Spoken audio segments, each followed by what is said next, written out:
Hello friend, हमारी आज की कहानी है कलयुग की मंथरा। उस दिन मानसी कैंटीन में एक महिला को देखकर चौंक गई। चेहरा बहुत ज़्यादा पहचाना लग रहा था। शायद यही हाल उस अजनबी महिला का भी था। अचानक से मानसी को याद आया और वह उसके पास जाकर बोली, हाय, क्या आपका नाम शीतल है? वो महिला उसे देखते हुए बोली, और तुम मानसी ना? वो दोनों बचपन की सहपाठिन थी। शीतल मानसी को देखती हुई बोली, पर तू यहाँ इस ऑफिस में? तेरे तो बड़े बड़े ख्वाब थे ना, तू तो आईपीएस बनने का सोचती थी। मानसी थोड़ा संकुचा कर बोली, हाँ, सपने में और हकीकत में अंतर होता है। पिताजी को बेटियों के हाथ पीले करने की जल्दी थी, तो उन्होंने मेरी पढ़ाई को महत्व ही नहीं दिया। शुक्रगुजार हूँ अपनी सासू माँ की कि उन्होंने शादी के बाद पढ़ने और नौकरी करने की अनुमति दी। अरे अनुमति क्या देना, कमा रही हो तो उनके घर को ही भर रही हो ना, कौन सा खुद के पर्स में रख लेती हो? शीतल बालों को पीछे झटकते हुए बोली, नहीं नहीं, मेरी सासू माँ ऐसी नहीं है। वह मेरी कमाई का एक पैसा भी नहीं लेती है। अच्छा चल, अब तू भी यहीं पर नौकरी कर रही है तो किसी दिन मिलकर बैठते हैं और बहुत सारी बातें करते हैं। ऐसा कहे मानसी कैंटीन से अपने डिपार्टमेंट में वापस आ गई। 2-3 दिन के बाद एक दिन लंच टाइम में शीतल मानसी को ढूंढती हुई उसके डिपार्टमेंट में आई और बोली, चलना कैंटीन में जाकर खाना खाते हैं। शीतल को देखकर मानसी खुश हो गई। बचपन में भले ही वो दोस्त नहीं थे, पर साथ पढ़ने वालों को देखकर उनसे आने वाली अपने शहर, स्कूल, बचपन की सौंधी खुशबू से अपनेपन का एहसास तो होता ही है। मानसी बोली, मैं तो टिफिन लाई हूँ, आजा तू भी साथ में ही खा लेते हैं। टिफिन में रखे गर्मा गर्म उत्पम, चटनी, सांभर को देखकर तो शीतल बोल पड़ी, हे भगवान, ये सब बनाने के लिए तुम्हें कितनी सुबह उठना पड़ा होगा। मुझसे तो ये सब होता ही नहीं है। कितने दिन हो गए हैं ऐसा घर का गर्म नाश्ता किए हुए। मैं तो कुछ बनाती ही नहीं हूँ। सुबह काम करके आओ, शाम को जाकर फिर काम करो। ना बाबा, मुझसे तो नहीं हो पाता।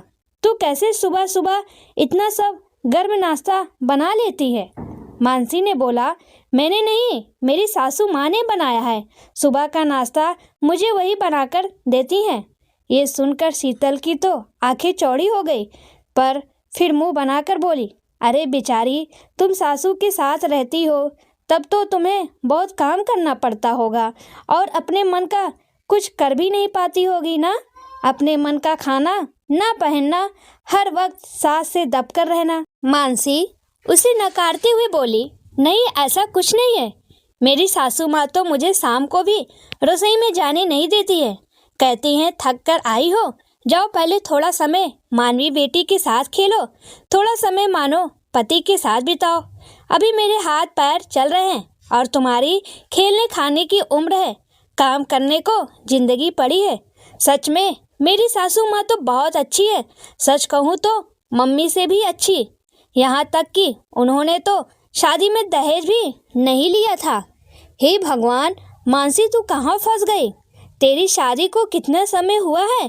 कहीं ऐसा तो नहीं है कि तेरे पति में खानदान में कुछ खोट हो? शीतल चिंतित होते हुए बोली। मानसी थोड़ा झुंझला कर बोली, कैसा खोट?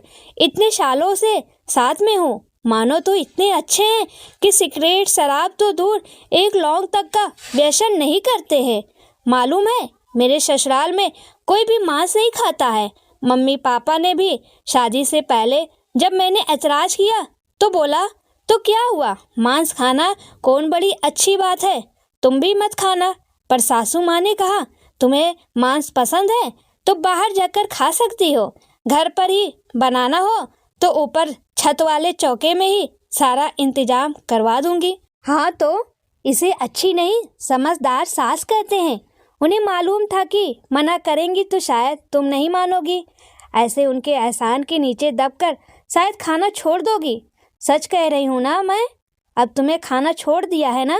शीतल ने गंभीरता से कहा। मानसी विचार में पड़ गई। क्या ऐसा हो सकता है? मानसी को विचारों में खोआ देखकर शीतल फिर बोली, तू आज भी बहुत भोली है। ससुराल में सब तेरे भोलेपन का फायदा उठाते होंगे। अच्छा बता, जीजू की सैलरी वो किसे देते हैं? मानसी सोचते हुए बोली, खुद रखते होंगे या माँ को देते होंगे, क्या पता, मैंने कभी जानने की कोशिश ही नहीं की। वैसे भी सारा घर माँ संभालती हैं और मानो घर के बड़े बेटे हैं तो उनकी तो जिम्मेदारी बनती है। मेरी भोली सखी, अच्छा हुआ मैं तुमसे मिली, नहीं तो सब तुझे लूट लेते। अरे पागल, इसलिए तेरी सासू माँ तुझे रसोई में जाने नहीं देती। नहीं तो सोच, ऐसी कौन सी सास होगी जो बहू के होते हुए भी काम करना चाहेगी। मैंने तो शादी के 2 महीने बाद से संजय की सैलरी का हिसाब रखना शुरू कर दिया था। अरे भाई, इसमें शर्म कैसी? पति है मेरा और 6 महीने बाद ही बोल दिया था कि मेरे घर में तुम्हारे माता पिता की कोई जगह नहीं है। मानसी आश्चर्य से शीतल को देखते हुए, तुम्हारे घर? अरे वो घर उनके बेटे का भी तो था। शीतल बोली, शादी के पहले तक, शादी के बाद नहीं। मालूम है, बहुत इमोशन ब्लैकमेल कर रही थे संजय को, तो मैंने एक दिन अपने सास ससुर से बोल दिया, या तो मुझे चैन से अकेले रहने दो, नहीं तो तैयार हो जाओ जेल जाने के लिए। जहाँ एक बार दहेज उत्पीड़न का केस किया, फिर तुम्हारी और तुम्हारे बेटे की जिंदगी अदालत का चक्कर काटते ही बीतेगी। मानसी ने कुछ आश्चर्य, कुछ अनमने मन से अपना टिफिन खत्म किया।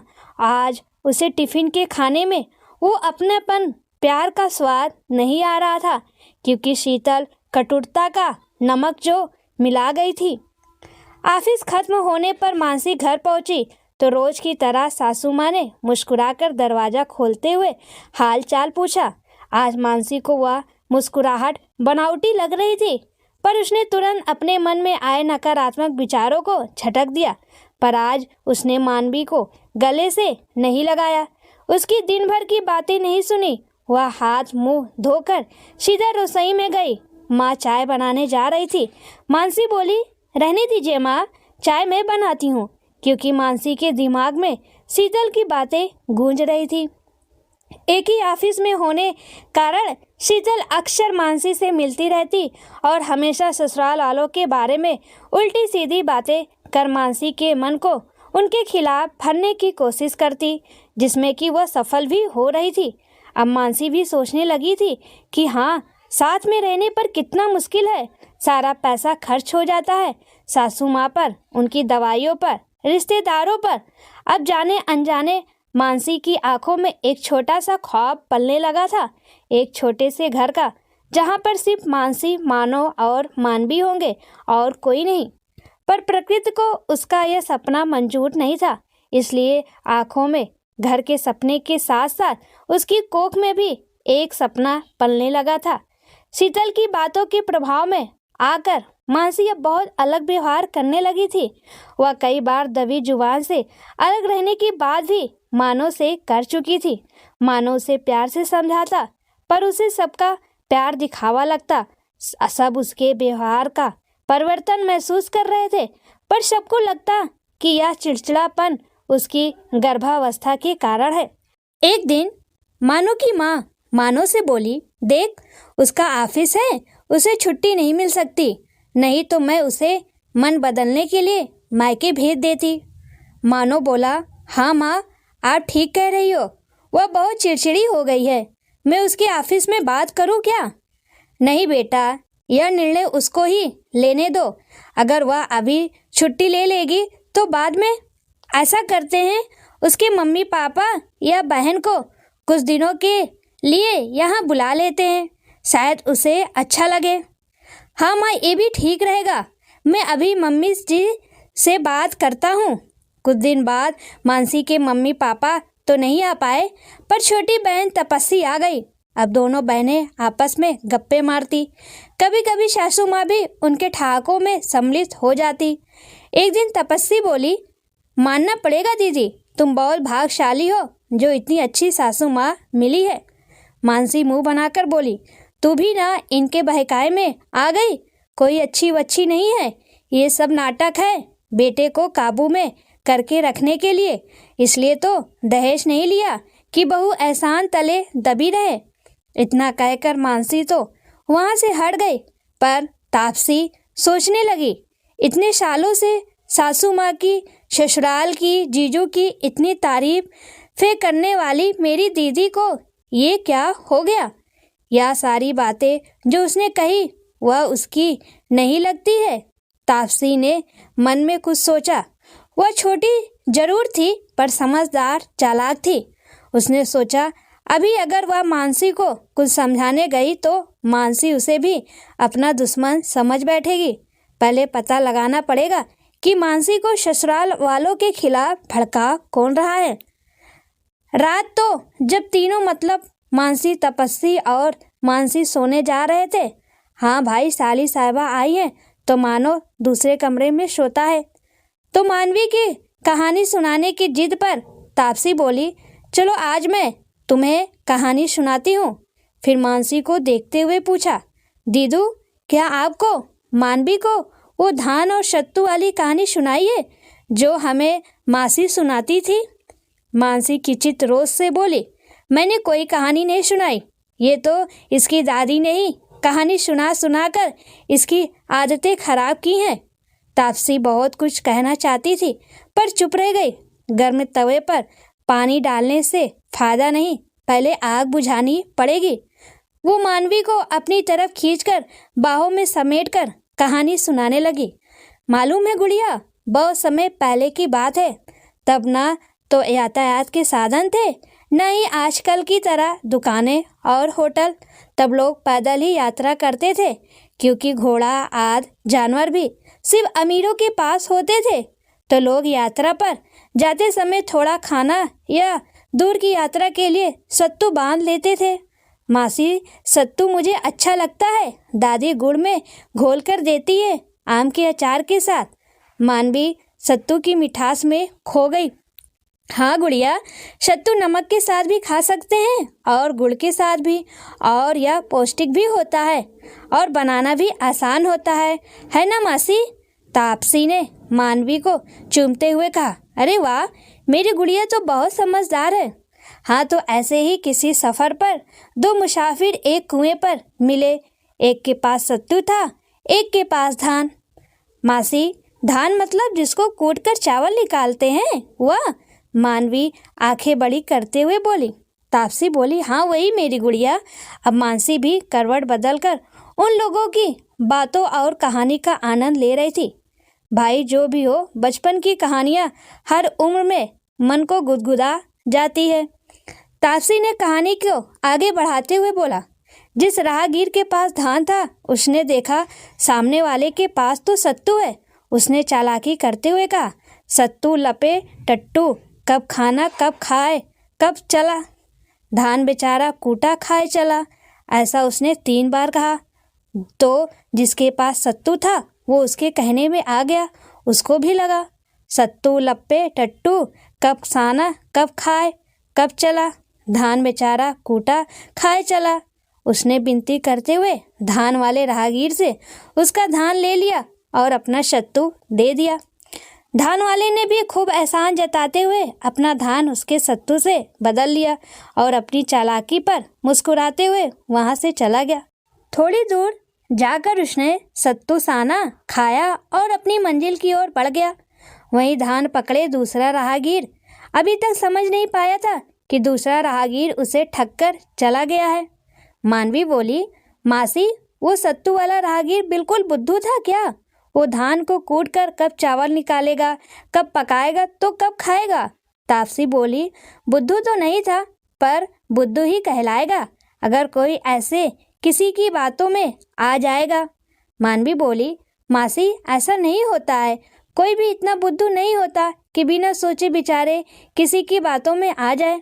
तापसी बोली, गुड़िया अभी आप छोटे हो, दुनिया ऐसे लोगों से भरी पड़ी है, आप समझ भी नहीं पाते कब ये अपनी मीठी मीठी बातों से आपके दिमाग पर काबू कर लेते हैं।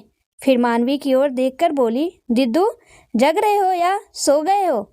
वह गाना याद है जो मम्मी बचपन में सुनाती थी? इतना कहकर वो गाने लगी। मीठी मीठी बातों से बचना जरा, दुनिया के लोगों में है जादू भरा। मानवी भी साथ में गाने लगी। मासी पूरा गाना सुनाओ ना। नहीं गुड़िया, अभी सो जाओ, सुबह स्कूल जाना है ना। पूरा गाना कल स्कूल से आकर नानी से फोन पर सुन लेना। तापसी और मानवी तो सो गई, पर मानसी की आंखों में नींद नहीं थी। वह मानो बचपन में पहुंच गई थी। उसके कानों में बार बार सिर्फ यही गाना गूंज रहा था, मीठी मीठी बातों से बचना जरा, दुनिया के लोगों में है जादू भरा। दूसरे दिन शाम को जब मानसी ऑफिस से घर आई तो चाय वगैरह पीने के बाद तापसी बोली, दीदी आप मुझे कहीं घूमने नहीं ले गए इस बार। मानसी बोली, इतने सालों से तो हर बार घूमती है, अब कुछ बचा भी है तेरे लिए। ठीक है, कल छुट्टी है, कल मॉल चलेंगे। क्या दीदू, मॉल तो मैं वहाँ पर भी घूम लेती हूँ। आपने बताया था ना आपकी बचपन की कोई दोस्त यहाँ आपको मिली है, वो कई बार यहाँ घर पर भी आ चुकी है। चलो ना, मुझे उससे मिलवाओ ना। तापसी ठुनकते हुए लाड से बोली। ठीक है, तो उसे कल घर पर बुला लेती हूँ, मानसी खुशी से बोली। तापसी बोली, दीदू मुझे घूमना है, आप उनको क्यों बुलाओगी? चलो ना, हम जाकर उनको सरप्राइज देते हैं। मानसी बोली, हाँ ये भी ठीक रहेगा, वैसे भी वह कई बार मुझे अपने घर आने के लिए कह चुकी है, उसे अच्छा लगेगा। वास्तव में तापसी ने कुछ दिनों में विचार करके यही निष्कर्ष निकाला था कि सबसे दीदू ने अपनी सहेली के बारे में बताया था, उसके बाद से दीदू का व्यवहार बदल रहा है। दूसरे दिन दोपहर को खाना खाने के बाद मानवी, मानसी और तापसी तीनों ही कार से शीतल के घर के लिए निकल गए। रास्ते में उन्होंने शीतल की बेटी के लिए उपहार और चॉकलेट भी ले ली थी। शीतल के घर पहुंचते उन्हें लगभग 3 बज गए थे। मानसी थोड़ा नाराज हो रही थी कि मुझे शीतल को फ़ोन करके बताने तो दे कि हम आ रहे हैं, कहीं वो घर पर नहीं हुई तो क्या हम इंतज़ार कर लेंगे, पर सोचो उनको आपका सरप्राइज़ कितना अच्छा लगेगा। इस बात पर मानसी मुस्कुरा दी। शीतल के फ्लैट के बाहर पहुंचकर जब उन्होंने घंटी बजाई तो अंदर से आवाज़ आई, श्वेता दरवाजे पर देख कौन है। मम्मा मैं टीवी देख रही हूँ, आप खुद देख लो ना। मानसी का मन किया कि वह अब मानवी के कान ढक दे। बड़बड़ करती हुई शीतल की आवाज़ बाहर तक आ रही थी। दरवाज़ा खोलते हुए भी वह कुछ बोलने जा रही थी, पर मानसी को देखकर जबरन मुस्कुराते हुए बोली, अरे तुम फ़ोन कर दिया होता तो मैं आ जाती, ऐसी हालत में तुम क्यों परेशान हुई। उसकी बातों से खुश होकर मानसी बोली, तू मेरा कितना ख्याल रखती है, पर ये तापसी मेरी छोटी बहन आई हुई है ना, यह तुमसे मिलना चाहती थी तो बस तुम्हें सरप्राइज करने के लिए फ़ोन नहीं किया। तापसी बोली, शीतल दी, डॉक्टर ने दीदी को घूमने फिरने को बोला है, वैसे क्या आप हमें अंदर नहीं बुलाएंगी। शीतल अचकचाकर एक और हटते हुए बोली, आओ ना, अंदर आओ ना। फिर अपने अव्यवस्थित घर पर नज़र डालते हुए बोली, क्या करूं, काम काजी हूं ना, तो घर को समय ही नहीं दे पाती। रविवार का एक दिन मिलता है पति और बेटी के साथ बिताने के लिए, उनमें भी घर की साफ सफाई करो तो ये नाराज़ होते हैं कि तुम्हारे पास तो मेरे लिए समय ही नहीं है। पर मम्मा, पापा तो सुबह गुस्से में कह रहे थे कि न जाने कैसी सुअर से पाला पड़ा है, मुझे इस गटर में नहीं रहना। चुप कर, पता नहीं क्या बेकार की टीवी की बातें सुनकर बोलती रहती है। चल आंटी को हेलो बोल और अपने कमरे में जा। सुन, मानवी को भी ले जा, इसके साथ खेल। मानवी बोली, अरे तो कोई बात नहीं, हम तुझसे मिलने आए, तेरे घर से नहीं। तब मानवी ने आगे बढ़कर शीतल के पैर छुए। शीतल फिर नाक सिकोड़ती हुई बोली, हमारी श्वेता तो इंग्लिश मीडियम से पढ़ी है, उसे ये सब मैंने नहीं सिखाया। श्वेता, आंटी को हेलो बोलो। पर श्वेता टस से मस न हुई। आखिर मानसी बोली, हेलो श्वेता, मैं तुम्हारी मम्मा की दोस्त हूँ, ये देखो तुम्हारे लिए गिफ्ट लाई हूँ। एकदम से बंदर की तरह उछलते हुए मानसी के हाथों से उपहार खींचकर वह अंदर भाग गई। शीतल चिल्लाती रह गई, आंटी को धन्यवाद बोलो और मानवी को अपने साथ ले जाओ, अपने खिलौने दिखाओ। No I don't want to share. Sheetal बहुत घमंड से बोली, अकेली है ना, बहुत लाड प्यार से पाला है, इसलिए किसी की बात सुनती ही नहीं। थोड़ी देर वहां बैठने के बाद न जाने क्यों मानसी का मन उबने लगा। वह शीतल से बहाना बनाकर कि उन्हें डॉक्टर के पास भी जाना है, रेगुलर चेकअप के लिए वह वहाँ से बगैर कुछ चाय कॉफ़ी पानी के उड़ गई। शीतल ने रोकने की कोशिश भी नहीं की। कार तापसी ने एक पार्क के आगे रोक दी। मानसी ने कुछ भी सवाल नहीं पूछा। वो अपने भीतर के सवालों से जूझ रही थी। मानवी तो पार्क में आकर खुश हो गई। तापसी ने ठंडे पानी की एक बोतल और 3 आइसक्रीम ली। वह दोनों वही बड़ी बेंच पर बैठकर खाने लगी। मानवी खाकर झूला झूलने चली गई। मानसी ने दूर क्षितिज को देखते हुए बोला, तू जानबूझकर मुझे शीतल के घर ले गई थी ना? तापसी आइसक्रीम खाते हुए हैरानी से उसे देखते हुए बोली, हाँ तो मैं ही तो आपको आने के लिए बोली थी। क्या हुआ? क्या आपको उनके घर आना अच्छा नहीं लगा? नहीं मानसी, सिर हिलाते हुए बोली। शीतल ने मुझे जो तस्वीर दिखाई थी अकेले घर की मौज मस्ती की, वह तस्वीर इस घर से बिल्कुल अलग है। दीदू, ये आपकी दोस्त नहीं, कलयुग की मंथरा है। या ना इतनी महीन काटते हैं कि सामने वाला संभल भी नहीं पाता। अभी कैसे वह रोना रो रही थी अकेले रहने का और सारा काम खुद ना कर पाने का, और कैसे आपको सिखाना शुरू कर दिया था कि संयुक्त परिवार में कितनी मुश्किलें हैं। हाँ तापसी, मैं उसके बहकावे में आ गई थी। या मेरा घर जहाँ मेरी सासू माँ ने मुझे राजकुमारी का दर्जा दिया, तेरे जीजू जिन्होंने मुझे रानी बना कर रखा, या मेरा खुशियों से भरा हंसता खेलता सम्राट जिसको मैं उसके बहकावे में आकर अपने हाथों से आग लगाने जा रही थी। मानसी रोते हुए बोली, छोटी, क्या मिल जाता उस शीतल को मेरा साम्राज्य नष्ट करके? मंथरा को तो फिर भी लालच था कि वह राजमाता की नौकरानी कहलाएगी, पर शीतल, उसे किस बात का लालच था? मैंने तो कभी उसका बुरा नहीं चाहा। भगवान का शुक्र है कि तू आ गई और तूने मुझे उसके चंगुल से निकाल लिया।